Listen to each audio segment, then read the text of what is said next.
The rain wasn't the coldest thing that night. Jason's hand on my back was. He wasn't shoving me. He was steering me like a piece of furniture delivered to the wrong address. "You understand, right?" he said, checking his vintage Rolex. "The investors will be here in 20 minutes. And frankly, Rachel, the waddling, the swollen ankles, it ruins the aesthetic." I stood on the porch of the house I kept spotless, staring at my husband. "You are a liability to the brand right now," he sighed, pressing a motel key into my hand. "Just stay there until you are no longer pregnant." Then he closed the door, the lock clicked, and just like that, I was evicted. Drop a comment and let me know where you're listening from and what time it is for you right now. I'd love to know who's part of our community. I didn't bang on the door. I didn't scream through the mail slot. I looked at the heavy oak door, the one I had sanded and restrained myself last summer, and I felt nothing. No heartbreak, just a quiet, terrifying clarity. I walked to my car, the practical sedan Jason hated because it clashed with his Aston Martin, and I drove away. The rain blurred the city lights into streaks of neon, but my mind was razor sharp. This wasn't an argument. It was a termination of contract. I should have seen it sooner. Our marriage hadn't been a partnership. It had been an open house that never ended. Jason was a luxury real estate broker in a city where image wasn't everything. It was the only thing. He sold lifestyles. He sold the dream of effortless, sleek, modern perfection. And for the last 3 years, I had been the final staging piece in his most important listing, his own life. People always asked why I quit my job as an interior designer the month we got married. Jason told everyone he wanted to pamper me. He said he was old-fashioned, that he wanted to provide. But that was just the marketing copy. The truth was colder. In Jason's high-stakes circle, a wife who works is a sign that the husband isn't working hard enough. A career woman contributes to the mortgage, but a trophy wife proves the mortgage is irrelevant. I wasn't fired from my career because he wanted a homemaker. He didn't care about home-cooked meals or ironed shirts. We had staff for that. He fired me because he needed a status symbol. He needed a silent, elegant mannequin to stand next to him at galas, signaling to every potential client that he was rich enough to keep a capable woman idle. I had mistaken his control for care. I thought he wanted to protect me. Now, watching the windshield wipers slice through the downpour, I realized he just wanted to curate me. I was the mid-century modern chair in the corner, expensive, beautiful, and absolutely forbidden to have a scratch on it. But pregnancy isn't sleek. It is messy. It is swollen ankles and heartburn and a body that refuses to follow architectural blueprints. By getting pregnant, I hadn't just gained weight. I had malfunctioned. I was a prop that no longer fit the aesthetic of the room, so I was being moved to storage until I could be repaired. I pulled into the parking lot of the hotel. The neon sign buzzed overhead. The Grandview Hotel. It wasn't grand, but it was dry. I turned off the engine. I didn't cry. I didn't call my mother. I opened the glove compartment and pulled out a burner phone I had bought 3 days ago, the day I found the camera footage. I wasn't just a scorned wife. I was a liability he had vastly underestimated. And it was time to show Jason exactly what happens when the furniture starts moving itself. The room smelled like lemon pledge and stale air conditioning. I sat on the edge of the bed, listening to the hum of the mini-fridge. It was a standard double room, costing $89 a night. I stared at the peeling wallpaper and almost laughed. It was absurd. It was comical. Because I could have bought this hotel. I could have bought the entire chain. And Jason, the man who had just evicted me for ruining his aesthetic, didn't have a clue. He thought I was Rachel, the scholarship kid from Ohio who liked interior design and quiet evenings. He thought I was alone, dependent, and easily managed. He didn't know that my last name was actually Sterling. He didn't know that my father was Robert Sterling, the man whose investment firm owned half the skyline Jason was so desperate to sell. He didn't know that sitting in a trust fund untouched and gathering interest since I was 21 was $66 million. I hadn't kept it a secret to be deceitful. I kept it a secret because I had fallen into the trap of the good girl.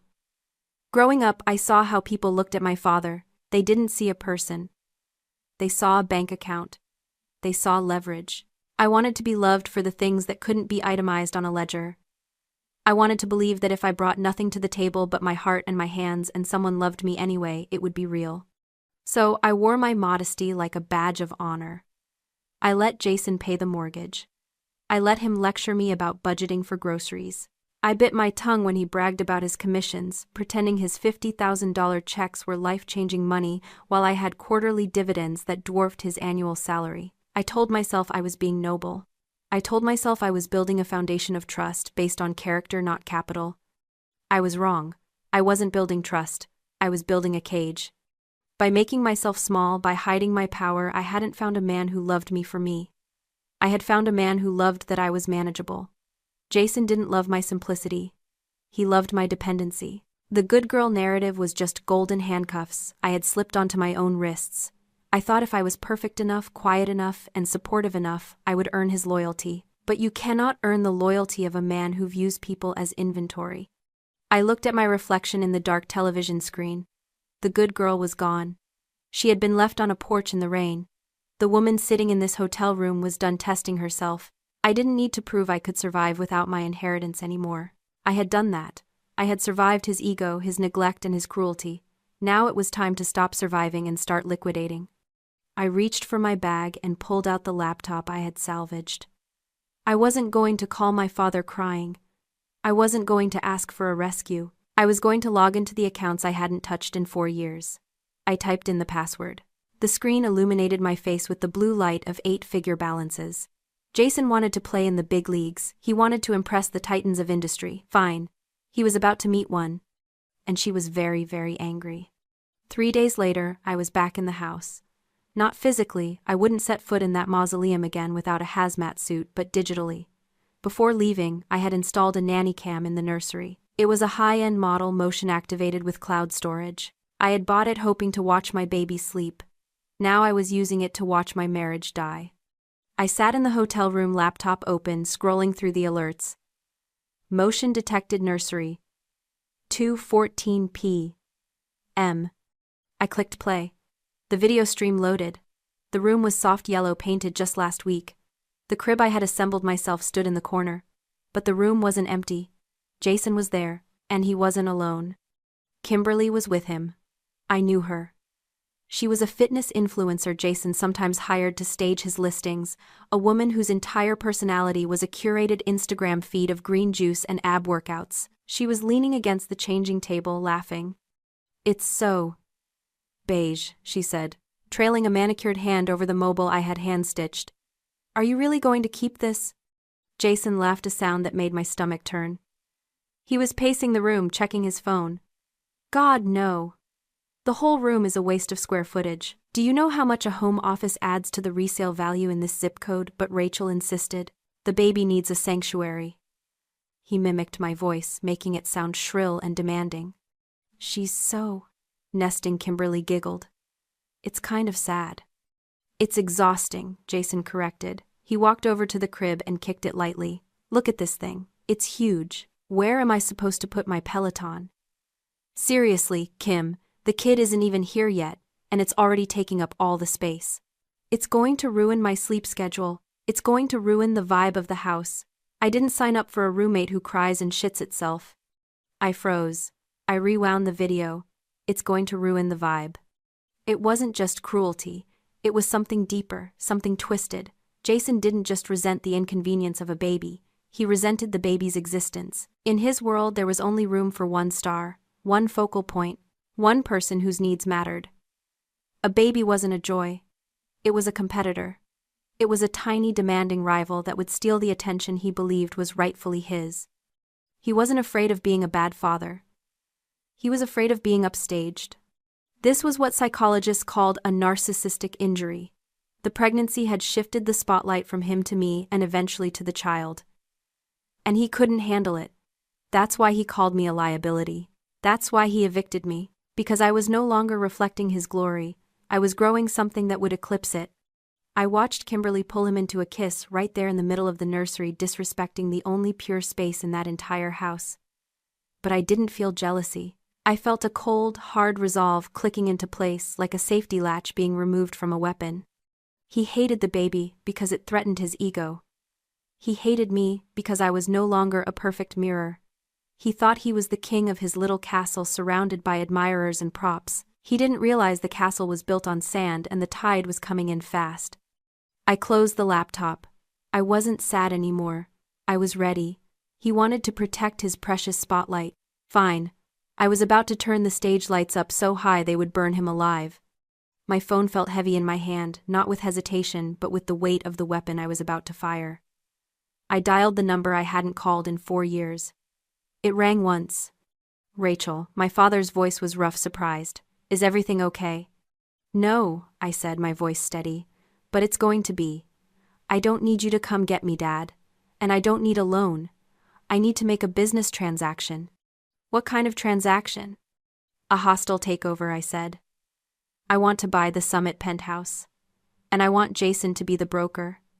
There was a pause on the line, heavy with unspoken questions, followed by the slow, grim realization of a man who built an empire on crushing competitors. The Summit, that's a $40 million listing. Jason doesn't handle that weight class. He will if he thinks he's being scouted by Sterling Capital.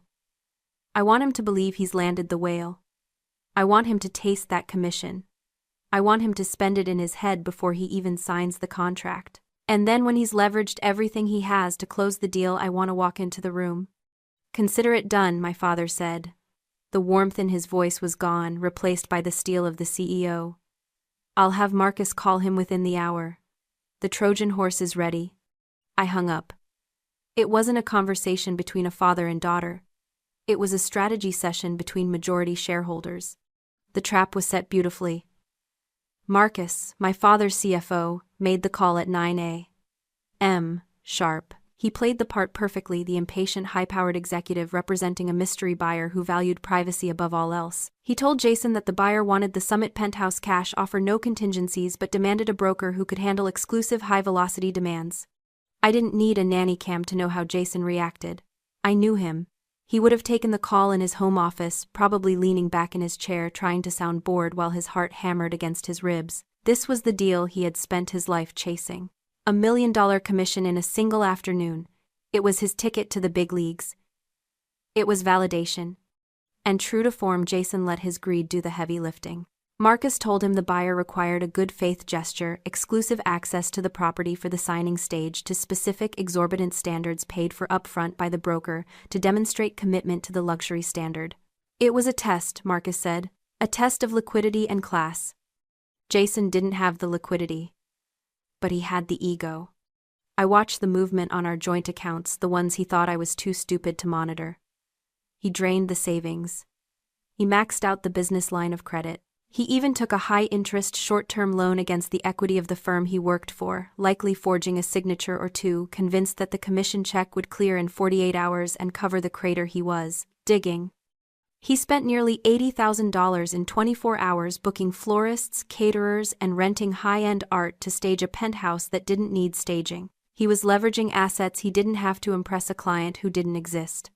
He wasn't just buying flowers, he was buying his own hype. He thought he was investing in his future. He didn't realize he was financing his own execution. He called me that night, his voice dripping with false magnanimity. Rachel, he said, sounding breathless. I've got huge news. Massive. When this deal closes tomorrow, we're going to have a serious talk about your attitude. I'm about to become the biggest name in this city. You might want to rethink that hotel stay. I'm rethinking everything, Jason, I said. Good luck with the closing. Luck is for losers, he scoffed. I hung up and checked my reflection in the mirror. He was right. It did take skill to destroy a man without ever touching him. And tomorrow, I was going to give him a masterclass.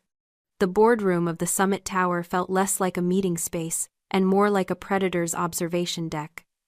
Floor-to-ceiling glass offered a panoramic view of the city Jason believed he now owned. He was sitting at the head of the mahogany table, spinning a fountain pen between his fingers. Kimberly was there too, ostensibly as his staging consultant, though she was currently taking selfies against the skyline, checking her angles in the reflection of the window. Stop fidgeting, Kim, Jason snapped, though he was smiling. This is the big leagues. Act like you've been here before. I'm just excited, she pouted, sliding into the chair next to him. $40 million. That commission is going to buy us a lot of green juice. It's going to buy us a legacy, he corrected.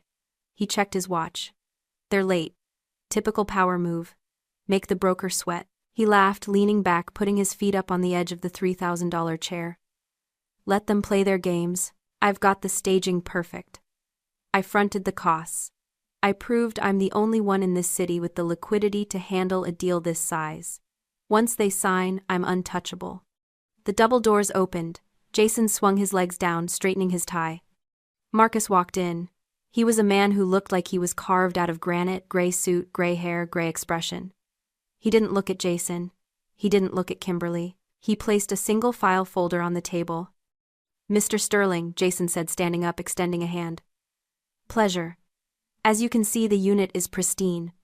We're ready to execute." Marcus didn't shake his hand. "I am not Mr. Sterling," he said, his voice flat. "I am the CFO.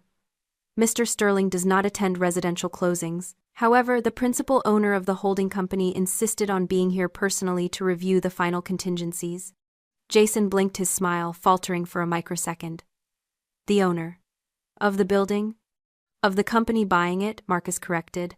"And the company that owns the brokerage you work for?" Jason frowned. "I don't. My agency is independent." "Your agency was acquired this morning," Marcus said, checking his phone. "Hostile takeover. It was quite efficient." He turned toward the doors. "Madam Vice President, we are ready for you." The doors swung open again. The woman who walked in wasn't waddling. She wasn't swollen. She was gliding. She wore a tailored black power suit that accommodated her pregnancy not as a burden but as a fact of nature. Her hair was pulled back in a severe, elegant chignon. She didn't look at the view. She looked directly at the head of the table. Jason's face went slack. It wasn't just shock. It was a malfunction.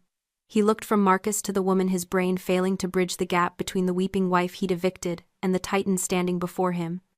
"Rachel," he whispered. The word sounded ridiculous in the silence of the room. "Sit down, Jason," I said. My voice wasn't shrill.